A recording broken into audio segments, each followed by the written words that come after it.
Buongiorno e ben ritrovati con una nuova edizione del TG Flash di New Sicilia.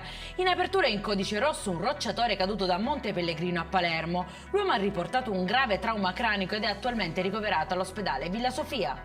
È iniziato il processo dinanzi al Tribunale Collegiale di Ragusa a carico del 22enne che a gennaio scorso tentò di rapire un neonato strappandolo dalle braccia della madre che lo teneva in un marsupio. Solo la pronta reazione della donna, del padre del piccolo e di alcuni passanti ha scongiurato che il rapimento si concretizzasse. Il 22enne è tuttora in carcere. Lavoratori in nero e una sfilza diffusa di irregolarità. Il blitz dei carabinieri ha portato alla chiusura di tutti i ristoranti a Borgo Parrini, nel Palermitano, contestate nel complesso sanzioni per 75.000 euro.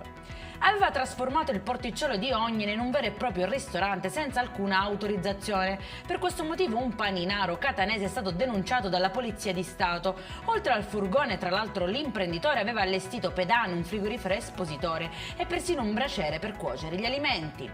E in chiusura è stato riaperto questa mattina in anticipo di 25 giorni rispetto al cronoprogramma stabilito lo svincolo di Termini Imerese sull'autostrada Palermo-Catania. Traguardo doppiamente importante per l'area ma anche per tutta la Sicilia. Ha commentato così il presidente della regione Schifani presente alla cerimonia di conclusione dei lavori. Per questa edizione è tutto, prossimo appuntamento alle 19:30. Buona giornata.